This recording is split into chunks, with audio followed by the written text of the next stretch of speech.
10 ദിവസങ്ങൾ ഫിനിഷ് ചെയ്യാൻ ഒരുങ്ങി നിന്നിട്ടും മാർക്കോ എന്ന ചിത്രത്തിൻ്റെ വീരഗാഥ തീരുന്നില്ല. ഇപ്പോൾ ഇതാ ഹിന്ദിയിൽ അനേകം റെക്കോർഡുകൾ സ്വന്തമാക്കിയിരിക്കുന്നു മാർക്കോ എന്ന് പറയുന്ന ഉണ്ണി മുകുന്ദൻ ചിത്രം. വിഷയത്തിലേക്ക് വരാം. അതിൻ്റെ മുന്നേ മൂവി പ്ലസ് മീഡിയ എന്ന് പറയുന്ന നമ്മുടെ ചാനൽ ആദ്യമായിട്ട് കാണുന്നവരാണെങ്കിൽ സബ്സ്ക്രൈബ് ചെയ്യുക. ആദ്യത്തെ 7 ദിവസങ്ങൾ കൊണ്ട് ബോക്സ് ഓഫീസിൽ വലിയ ചലനങ്ങൾ സൃഷ്ടിക്കാൻ ഹിന്ദി വേർഷൻ മാർക്കോ സിനിമയ്ക്ക് സാധിച്ചില്ല.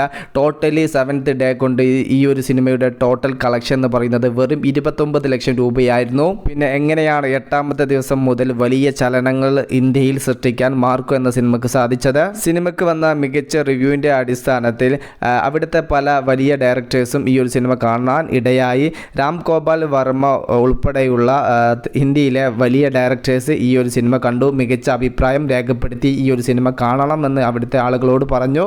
അതുപോലെ 8ാമത്തെ ദിവസം സിനിമയ്ക്ക് സ്ക്രീനും കാര്യങ്ങളെല്ലാം കൂട്ടി വെച്ചിട്ടുണ്ടായിരുന്നു. അങ്ങനെയാണ് ആദ്യത്തെ 7 ദിവസങ്ങൾ കൊണ്ട് വെറും 29 ലക്ഷം രൂപയുടെ കളക്ഷൻ നേടിയ സിനിമ 8ാമത്തെ ദിവസം മാത്രം 25 ലക്ഷം കളക്ഷൻ ഇന്ത്യയിൽ നിന്നും നേടിയത്. 9ാം ദിവസമായ ശനിയാഴ്ച മാത്രം 70 ലക്ഷത്തോളം രൂപയാണ് ചിത്രം ബോക്സ് ഓഫീസിൽ നിന്നും നേടിയിരിക്കുന്നത്. ഇപ്പോൾ ഇതാ മറ്റൊരു ബിഗ് അപ്ഡേറ്റ് വന്നിരിക്കുന്നു.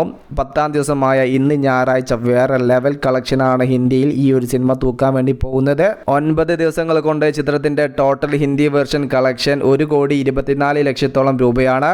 ആ ഒരു കളക്ഷന്റെ മുകളിൽ അല്ലെങ്കിൽ അതിന്റെ അടുത്ത് നിൽക്കുന്ന കളക്ഷൻ 10ാം ദിവസമായ ഇന്ന് ഞായറാഴ്ച മാത്രം ഹിന്ദി വേർഷൻ കൊണ്ടാടുമെന്നുള്ള റിപ്പോർട്ടുകൾ വന്നിരിക്കുന്നു. അതോടൊപ്പം തന്നെ ഹിന്ദി നാട്ടിൽ ചിത്രത്തിന് 250-ൽ കൂടുതൽ സ്ക്രീന് കൂട്ടിയിട്ടുമുണ്ട്. അങ്ങനെ വളരെ വലിയ രീതിയിലുള്ള ട്രെൻഡിങ്ങിൽ തന്നെയാണ് മാർക്കോ ഹിന്ദി നാട്ടിൽ പോയിക്കൊണ്ടിരിക്കുന്നത്. ഉണ്ണി മുകുന്ദൻ എന്ന താരത്തെ ഹിന്ദിക്കാരും ചർച്ച ചെയ്യുന്നു. ഹിന്ദിക്കാർ അവകാശപ്പെടുന്നത് ഇന്ത്യയിലെ ഏറ്റവും മികച്ച വയലൻസ് മൂവി മാർക്കോ ആണ് എന്നാണ്. എന്നാൽ മലയാളികളോട് ഇന്ത്യയിലെ ഏറ്റവും മികച്ച വയലൻസ് മൂവി ഏതാണെന്ന് ചോദിച്ചാൽ അവർ പറയും കില്ലി. അങ്ങനെ പല ഉത്തരങ്ങളായിരിക്കും. മുറ്റത്തെ മുല്ലയ്ക്ക് മണമില്ല എന്നാണല്ലോ. നമ്മുടെ സിനിമകളെയും ബഹുമാനിക്കാൻ പഠിക്കൂ. മാർക്കോ സിനിമ വേറെ ലെവൽ വേറെ റേഞ്ച് കളക്ഷനൊക്കെയാണ് ഹിന്ദി നാട്ടിൽ തൂക്കിക്കൊണ്ടിരിക്കുന്നത്. ഇനിയും അനേകം റെക്കോർഡുകൾ സ്വന്തമാക്കാൻ ചിത്രത്തിന് സാധിക്കട്ടെ. Okay, by.